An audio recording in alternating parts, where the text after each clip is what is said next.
Answer that question first. Should they be ranked in the top 25? Not yet. No, I mean, they had a quality win against Cincinnati. Akron, not so much. Talk to me in a couple weeks. Now they're 4-0, beat Michigan, absolutely. They win this week. They'll take care of Houston Christian, right? Yep. But even after 3-0 after that, I still find it tough to put them in there. But yeah, ask me, and they take care of Michigan, absolutely. They belong in the top 25. Top Yeah, 25? I'm kind of in agreement there, I think. But when I look at the back half of the top 25, and no disrespect to the AP poll, but sometimes I'm not sure how serious they take it. Yeah. And if they don't want to take it very serious, then I'm going to log on to the Homer Network. But for the sake of objectivity, I'll wait till after Michigan. Yeah, I've seen a few people ranking Alabama over Florida State. I think they played. Yeah. Let's talk about that game. So it's one thing to, everybody plays a perfect game, right? But after the field goal, for the most part, the offense was pretty close to perfect, and with backups in. Yeah, other than that, and then with Emmett fumbling right there at the 1 yard line, just having the ball in the inside hand there. That's about what you expect. We took for granted how Nebraska did that to opponents like this for so many years. Oh, yeah. And there's a lot of good things that come out. Obviously, you develop depth. You get a lot of young players on the field. But also test your character and your mentality and maturity, because we all saw the clips of Coach Rule at halftime getting the message out to the players. It was 33-0, but he wasn't happy how Akron was handling it. And he wanted to send a message, hey, let's close this thing out, and let's send them, never wanted to come back to Lincoln to ever play again. But yeah, to come out in the second half, take care of business. It's so easy nowadays to get complacent and think the job's done. I think that's the biggest thing I took, that Nebraska wasn't complacent. And the 2s and 3s that came in after the 1s, they weren't complacent at all. And they were happy to get their opportunity, and they took care of business. And it's another chance to not get complacent against a similar opponent and handle your business, and obviously get ready for Big Ten play. What was the year that you put Pacific out of business when they quit being a don't- program? I don't know. What does it feel like to be in a game like that? Because you were in several of them. Yeah, well, I think so. We all need to kind of recondition if we want Nebraska to be where we think they're capable of being. And that, you don't distinguish between 1s and 2s and 3s. It's just Nebraska, right? And when you go into the game, you maximize your opportunity, because at some point, if you feel like you're legitimately ready to play, you don't consider yourself a 1, a 2, or a 3. You just go out and you play to the standard that's been set for the program. So at some point, we'll stop saying that. Coach Rule will stop saying, hey, the Reds and the distinguishing between the two. You'll just go out and play Nebraska football. So we're back. We're getting acclimated to that. And we talked off air, Jay and I, where even this week will be a litmus test. And it's not the physicality or what they bring to the table in terms of scheme. It's emotionally, are they mature enough to stay on the gas? Not 1 week, but 2, make 2 weeks 3, make 3 weeks 4, where the standard truly becomes the standard, and it's a lifestyle and not just words. Yeah, we talked a lot about, after Cincinnati game, explosive plays, the big plays, whether it's 10-yard rushing, 15-yard receiving. We saw a lot of that, and a lot of that was that offensive line did a really good job. Yeah, they did. They sustained their blocks. The play all breakdown, Emmett's 47-yard touchdown on the first score of the game. A nice seal. Henrik kicked him out. Katula sealed down on the end and finished on him. You saw on the back end. I mean, he knocked him 5 yards back in the backfield, finished on him.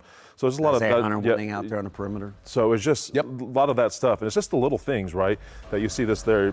Like a great seal in the kick out by Henrik and then the finish by Emmett. But it doesn't take much, right, at this level. It doesn't take much to finish the playoff, to do the little necessary things to win that play, to win that rep, to win that one-on-one battle. And Nebraska's just did that more often in that game against Akron. They won those one-on-one battles, and they got the ball into Dylan's hands, and he got dispersed amongst his playmakers, and guys made plays. And you're going to do that. I mean, Akron isn't the 85 Bears defense. We all realize that. But listen, it's good reps. It's good quality action. It's confidence building for everybody. A lot of new faces in there, and you just stack, like Damon says. You stack these days. You stack these reps.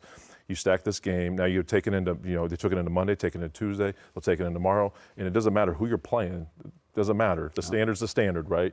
And you approach every day the same way, and Nebraska more of these outcomes will start becoming the norm. Right. They're not there yet, but those outcomes will definitely become more the norm. You see Dylan, they always say the game's slowing down for you, but do you see him being very comfortable in his role and what he's trying to do? Yeah, I think he's fantastic. And listen, I'm probably as tough on Dylan as anybody. And a lot of it stems from the fact that I know his dad likes me enough where I won't have to actually fight him. But you don't want to do that.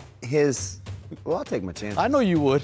The command that he shows over this offense and his ability to run the check with me's, it lets me know that he has a really, really good understanding of what's going on.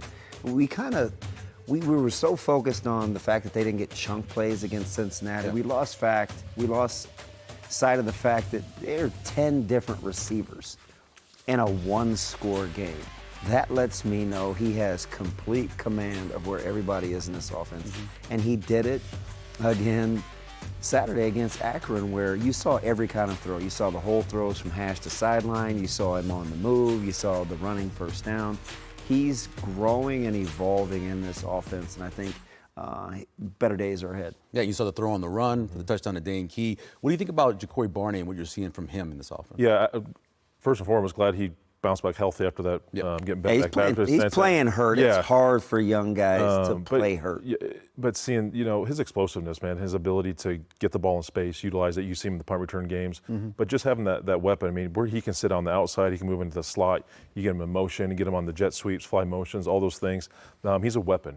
And Nebraska has weapons now on the outside, whether it's Hunter, Barney, Dane Key, Quinn Clark, right? I mean, you have dudes back there who can who can do really good things with the football, and that's why you've seen Dylan be able to flourish like he has, because he has confidence in these guys, and the line's getting better and he's getting more protection and he can be more efficient. But yeah, with Barney, you can see him right here. It's just a catch and finish, man. And you saw it last year, but now it's evolving, man. Another year in this offense, another year with Holgerson, and how you can utilize him in the offense.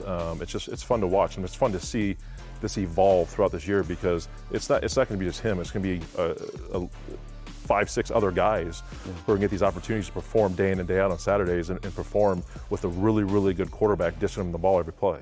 He's not going to do everything that Bonner did, but Mosey in that slot, he looked good, and he's hard to tackle. He's very quick. I like him in that spot. Yeah, I do, and I think he's ultra competitive. And I think that's the thing that you're starting to see with the young guys, where I know it's a little stark when I say, hey, listen, they don't want to be referred to as 1s, 2s, and 3s. When you're there and you're going through it, you want opportunity. And those guys think that they've earned the right to be whatever they are on the pecking order. They don't want to distinguish between what they are. And Mosey is the perfect example of that. He knows what's going on with Emmett and the carries and the yards and Barney and the prowess. Those young guys couldn't care less. They want their opportunity, and they don't want the discernment between the two. And that's how you want those young guys thinking. No better example than Mosey. Real quick, both of you guys, you think by the end of the season we can say legitimately that Dylan's a top 3 quarterback in the Big Ten? I think so. I think you got the Penn State quarterback. Got You Allard. You got Altmaier. You put Julian at Ohio State. It's early for that, but Too early. But yeah, I think he's definitely in the top 4. I would say I'm very comfortable in saying that. In terms of overall talent, he's a big-time talent. He'll show you the full arsenal. And I think what they ask him to do within this offense, so you've got, Maiava at SC, they're going to be prolific, and they're better than people think. You got Sand, who's talented, but a ton of weapons. Altmaier, Aller. It's interesting. The second-year quarterbacks in the same system are undefeated without any interceptions. Yep. So that's really the standard. The new guys on the back end, 9 and 5, first-year guys, saw the stats coming from Scott Docterman with The Athletic, and it was very interesting, and it was telling. Where Dylan fits in the grand scheme of things, we'll see. You need some big-time wins, but it's funny. I said this last week, and people kind of looked at me sideways. For all the questions that Nebraska has and the young guys at wide receiver, my thing was, if their superstar is truly a superstar, if Dylan is Dylan, he's the key. I don't worry about the run game. I don't worry about the O-line. If his progression is where it needs to be as an evolving quarterback in this league, Nebraska will be just fine offensively. Yeah. Great quarterbacks make everyone around them better. So let's switch over to defense. Obviously, they didn't give up any points. Right? Didn't give up a lot of anything. But what did you think overall? Again, much improved on the defensive line. We saw some younger faces getting played. Cade Petchak making that play. You're going to see a lot more of him within this defense. Things look cleaner. Not as much movement up front, which I liked. I think that hurts Nebraska at times. The movement up front, they'll get better at it. But I tell you what, it just made things clean. There's only about one play I can think where they had a bad fit. It was a bump the middle. I can't remember what quarter it was. They were heading towards the north end zone. It was a bad fit. But other than that, things looked appropriate, right? Guys were finishing well, tackling well, guys fit well. The secondary, again, was lights out. It's obviously the strength of the defense, but I thought it was a necessary step to take. Listen, we haven't had a shutout in, since 2009. So you got to be proud about that. I don't care who the opponent is in college football nowadays. It's hard to shut anybody out. But I like the necessary steps the front seven took from Cincinnati to Akron. Now you got to do it again and get themselves ready for Big Ten play. But it's in a good spot. It's not perfect. It's not great by any means, but they got better from week 1 to week 2, which is very encouraging. Can they get pressure in Big Ten play without plus pressure? Can they do it without blitzing? It's always something, right? Week 1, it was can they stop the run? Now it's, hey, where are we at with the pass rush? And Nebraska's still been extremely vanilla defensively. But ultimately, I think that's the key. And when we talk plus pressures, if they're going to play in the odd front, it's probably +2. Can they bring 5 and win the one-on-ones? I think they'll be just fine there. But when I look at the schedule and who they're playing from a quarterback standpoint, outside of SC and potentially Penn State, who's still going to try to line it up and run it at you, I don't know how much that's going to be an issue. I'm more interested in tackles for losses and havoc plays in the ground game. Because sometimes pre-snap, especially with this defense, and our guest later on can speak to this, as can Jay, you can affect the passing game and pressures by pre-snap looks. A lot of times that is disruptive to quarterbacks because you can get them, as Sam Darnold infamously said, to see ghosts without it being there. So we'll see how much the give and take is with actual pressures and getting guys to the ground versus can I affect the quarterback's psyche pre-snap with what I'm showing him. Yeah, and even we talk about sacks way too much, in my opinion. It's affecting the quarterback in any way you affect 100%. Get him off his spot. Well, that's, my junior year, we led the country in sacks. I don't know what we were, but we were 7-5 regular season. Yeah. It wasn't like we went undefeated. So, and we gave up some yards defensively, but we blitzed a lot and we got home and it was fun to play in, but it doesn't mean we were a great team by any means. No, the important number was 0-3 turnovers. Correct. You force turnovers, that's more important than sacks. No, without a doubt, but like DB was saying, pre-snap, setting up protections, you get the line to slide a certain way. Sometimes you can get the ball to come out quick just by what you're showing. All of a sudden you get a tight end on a defensive end, an outside linebacker on a running back. You got to win those battles 100% of the time. So it's just setting up those pre-snap reads, which I think they'll get involved in. But there's a lot, like DB, it's been very vanilla, but it's been fun to see this thing evolve because there's a lot more come with Coach Butler. I can guarantee you that. To Jay's point, only 6 shutouts in all of college football this weekend. 6. In all of college football. And there was it was a dog schedule, and you still only had 6 shutouts. I mean, you got to give the devil his due. How good is the secondary? How good can the secondary be? I think the secondary is outstanding, and it stems from competition. I mean, day in, day out, you're fighting to keep your job, and you want those guys to have a healthy understanding of checking the rearview mirror, right? Who's behind me? How good are these young pups? They're going to get a lot of time. Can I still cheer for them? All that stuff matters. These guys can tell you, because that defensive end spot, for a long time was, man, we'd shuttle in 3 or 4 guys, the running back spot, 3 or 4 guys. So you better make hay when you get your opportunity, because if you sit out or you get caught watching the paint dry, Wally Pipp will have changed addresses and he'll be in Lincoln. Yeah, it feels that same way at linebacker. Yeah. You see the it's heavy. Yeah.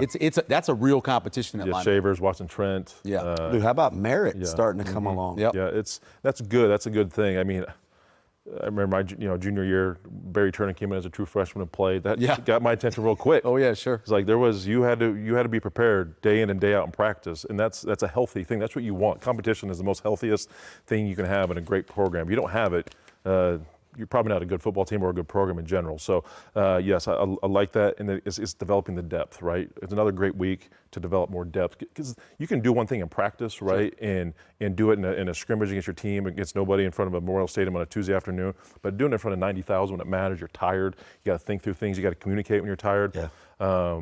That's big. Those are teachable moments on tape for those coaches to have. this last Saturday and upcoming against Houston Christian as well that you just don't have a chance to ever have. And you went over the team, though. Zach Taylor, that Saturday, you guys beat the heck out of him. He won over the team.